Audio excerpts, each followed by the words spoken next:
Olá, eu sou a psicóloga Tamires Alencar, sejam bem-vindos ao meu canal no YouTube. E antes de iniciarmos, gostaria de te lembrar de ativar os sininhos para darmos continuidade aos nossos conteúdos. No mês da conscientização do autismo, iremos abordar nessa live especial sobre a seletividade alimentar no autismo.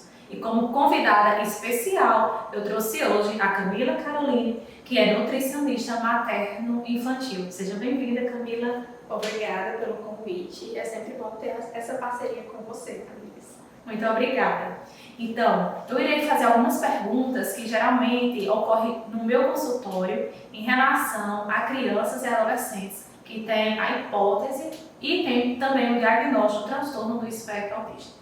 Alguns casos apresentam de uma forma acentuada a seletividade alimentar. E eu gostaria, Caroline, de saber mais o que é seletividade alimentar. O que é que está envolvido com esse comportamento? Pronto. A seletividade alimentar nas crianças são multifatores, né? Pode ser comportamental, pode ser sensorial, pode ser até fisiológico, algum problema de refluxo, algum problema trato gastrointestinal que acaba trazendo que essa criança não queira comer porque ela não está se sentindo bem para se alimentar. Então, assim, nós temos diversos motivos, diversas causas para que isso esteja acontecendo com uma criança, principalmente autista, né? Então, essas são as causas, né? Pode ser por conta de uma textura, que eles realmente não estejam adaptados, não se adaptem, pode ser por um comportamento de não querer se sentar à mesa, enfim, são diversas causas. A gente tem que realmente estudar e encontrar qual é a causa de cada criança, né? A prevalência é de 89% de seletividade alimentar em casos de autistas, mas a causa realmente é muito individual de cada indivíduo. Exatamente. Então eu observo que tem algumas crianças que às vezes teve uma boa aceitação na introdução alimentar e depois disso começou a apresentar seletividade, a recusa alimentar, e já tem outros casos que logo na introdução alimentar já apresenta algumas preferências, principalmente relacionado a texturas, né, a sabores, porque está envolvido com esse perfil sensorial em crianças com TEA. Inclusive, tem alguns pais que não têm essa informação e procuram atendimento médico, pensando que é outro tipo de enfermidade, como uma inflamação na garganta, alguma coisa que a criança está rejeitando essa mastigação ou esse consumo. Tá? Então, a seletividade alimentar é uma das coisas que nos preocupa devido ao baixo repertório do comportamento alimentar dessa criança. E eu gostaria de saber, Carol, como é feito o trabalho do nutricionista após essa anamnese em que é identificada essa seletividade. Como é que é feito o trabalho do nutricionista em crianças que apresentam seletividade alimentar? Nós, enquanto nutricionistas, recebemos esse laudo tanto do psicólogo, TO, fono, e aí encontramos realmente a causa, né, da seletividade, e nós vamos trabalhar no consultório a questão do comportamento alimentar também, e através de brincadeiras, do lúdico, né? Mas também nós temos dois tipos de estratégias nutricionais, que seria o food time e a escalada do comer, que são duas estratégias onde a gente vai buscar, nós vamos pegar aquele alimento mais próximo que a criança coma. Por exemplo, seria o leite com biscoito, seria um exemplo, né, que a gente vê muito isso, principalmente quando eles comem muito leite, tomam muito leite e ficam só naquele leite, na mamadeira, né? Então, nós temos que procurar, por exemplo, alguma coisa que seria na textura do leite, vamos para um leite vegetal, esse leite é engrossado com alguma massa, enfim, a gente vai procurar e vai procurar algo mais semelhante àquilo até a gente ir aos pouquinhos e trabalhando essa questão. Quanto a outras frutas, seria frutas, legumes, Nós realmente trabalhamos no lúdico, de brincar, de primeiro que a criança sinta, tolere aquele alimento, a ver, a deixar aquele alimento próximo a ela na mesa, não insistir que a criança coma. Isso também é muito importante, porque a gente vê que muita gente acaba, os pais, naquela preocupação, na tentativa que a criança coma alguma coisa, vai lá e você tem que comer, fica empurrando a comida. Tem que obrigar, né? Obrigar a criança. E isso acaba aqui trazendo traumas para a criança. E sendo mais aversivo, né? Isso. Então, assim, o que seria o nosso trabalho seria conscientizar esses pais, né?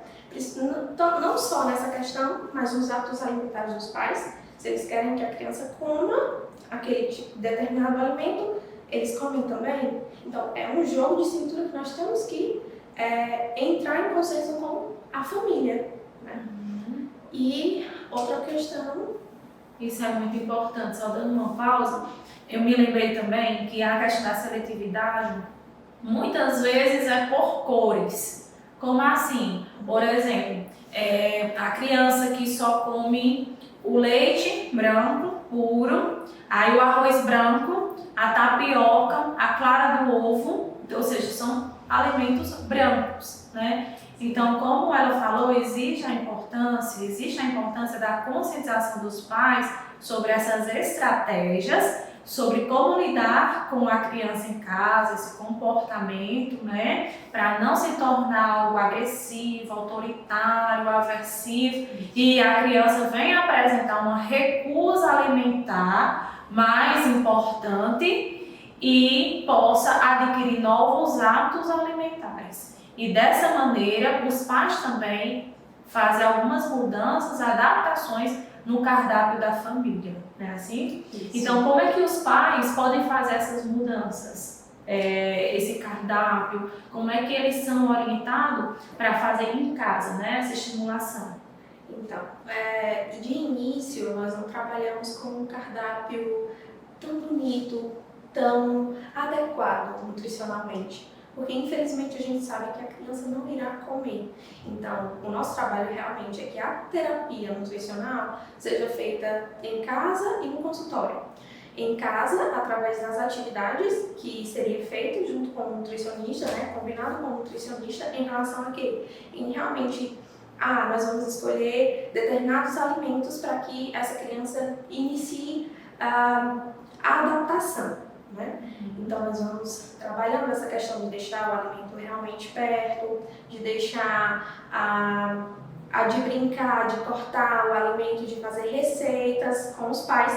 De início, seria mais essa questão realmente, né? O cardápio é feito, mas de forma introduzindo esse alimento que a gente quer realmente introduzir de início, colocar na alimentação da criança, mas baseado no que a criança já come, entende? A gente tenta adequar ao máximo isso. Por exemplo, uma estratégia que geralmente eu trabalho bastante, principalmente na correria e tudo mais, seriam de crianças que tomam muito leite com massa, tipo essas mucilon, isso, mucilon.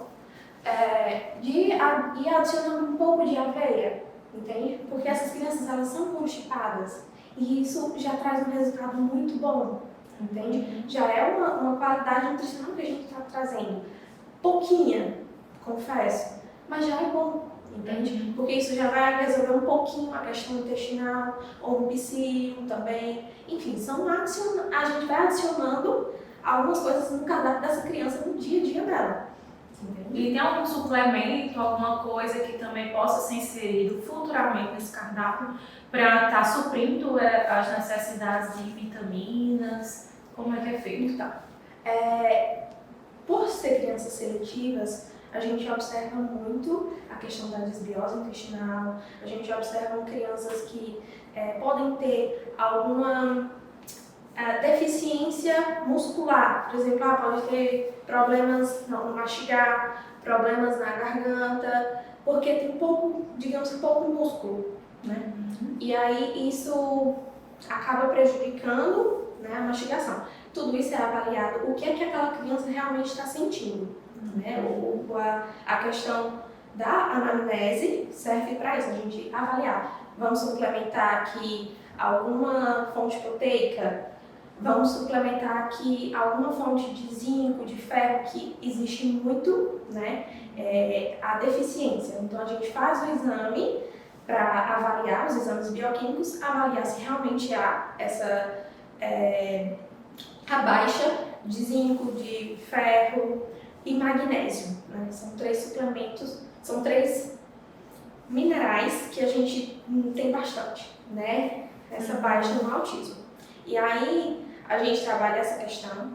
Outra hipótese também seria a gente inserir os probióticos nessa criança, principalmente porque a gente observa em crianças que têm distensão abdominal, gases, constipação, e aí o que a gente observa até se tornam crianças irritadas, crianças que não querem prestar atenção, enfim, né? E até para as terapias eles não conseguem se concentrar. se concentrar. É verdade. Então, assim, no caso do comportamento alimentar, não só a seletividade, como eu já falei, que a seletividade perpassa também por um processo sensorial, tá? Que é o cheiro do alimento, a textura, o gosto, as preferências por cor, tá? Isso seria a seletividade. Mas algumas crianças com TEA podem apresentar recusa, que é a rejeição total do alimento, problemas gástricos, como ela falou. Então, já observei também isso de crianças, por exemplo, que tem um nojo do cocô e aí acaba prendendo, sabe? E tendo um problema maior de constipação, sabe? Precisando ser medicado, precisando fazer outros tipos de intervenções. E também temos a questão emocional que está envolvida com esses fatores para desempenhar um comportamento alimentar saudável.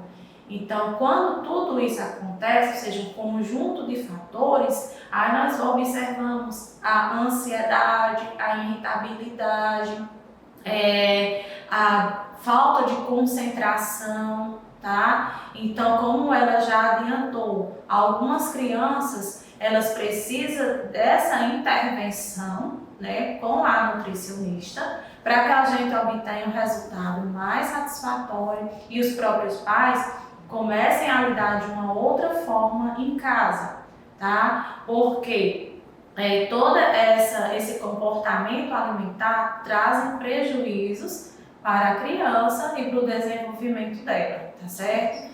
Então, eu queria que você falasse um pouco também sobre esse trabalho do nutricionista. E seria uma vez ao mês? Como é esse acompanhamento?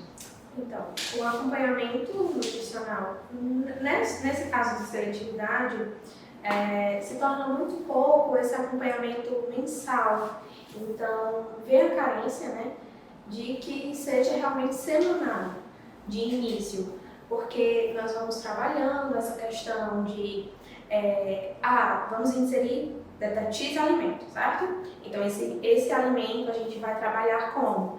Vamos iniciar com figurinhas, com fotos, com pintar, enfim, a gente vai trabalhando essa questão, depois trazer o alimento e ir trabalhando, ver como é a questão, a criança, ela está tolerando, então a gente, vamos começar a interagir com esse alimento, vamos cortar, vamos brincar com ele, colar ele, nada de início de levar a boca.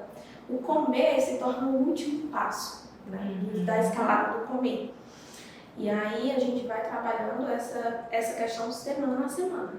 Não adianta a gente também procurar, digamos, vários alimentos de uma vez, porque a gente sabe que a rejeição vai ser maior, né? Então, nós iniciamos de pouquinho em pouquinho. A gente começa com essa questão da criança assim, interagir com o alimento, depois ver se ela realmente está com o desejo de pegar, se ela já vai conseguir pegar o alimento, enfim. Então a gente faz esse tratamentozinho baseado nisso aí. Não aceitou dessa forma, ótimo, nós partimos para o food time. Que aí a gente entra com a questão das texturas, né? A seletividade.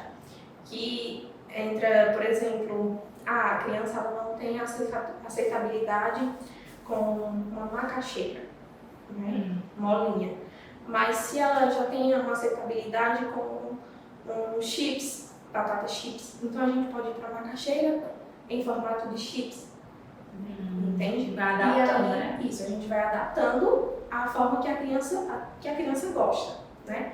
E com o tempo, nós vamos apresentando aquele mesmo alimento de outras formas também. Porque ela já sentiu o gosto, né? O sabor. Isso, exatamente. Nós vamos, aos pouquinhos, mostrando que aquele alimento é o mesmo que ela consome de outra forma. E aí a gente realmente vai trabalhando isso aí. E vai educando a criança, né, e nessa conscientização, que é o mesmo sabor, é o mesmo alimento, só mudou a forma, né, e aí ela vai se familiarizando com aquele tipo de alimento para ela poder aceitar. Então, o processo da aceitação já é mais demorado, por isso exige mais paciência dos cuidadores. E por isso também a necessidade de um acompanhamento com o nutricionista mais próximo da família, né? Mais presente, semana a semana, com todo esse feedback, né? De evolução, de rejeição, não está aceitando, vamos ver qual a estratégia que a gente pode mudar, tá? Então persistir nesse tratamento, porque às vezes os pais podem começar, né? Mas devido à falta de paciência, devido à criança também se tornar agressiva aquilo, já desistir. Então a gente, como psicóloga, eu digo para vocês, permaneçam, persistam no tratamento para que vocês possam alcançar esse objetivo, que é a médio e longo prazo, tá? Então, crianças com TEA, a gente observa a rigidez cognitiva, né? Ou seja, elas não têm essa flexibilidade de aceitar no primeiro momento. Exige que esse comportamento seja previamente aprendido, repetido várias vezes, até que se alcance a mudança desse comportamento.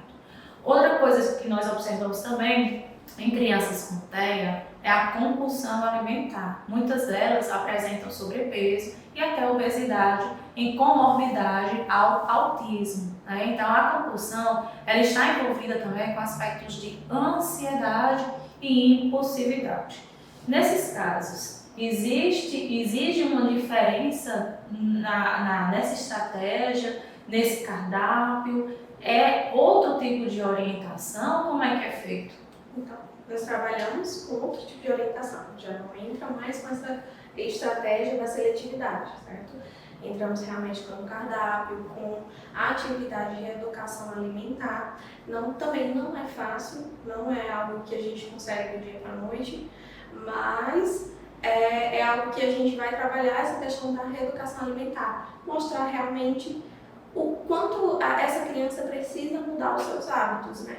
Então isso já se torna mais comportamental realmente. Né?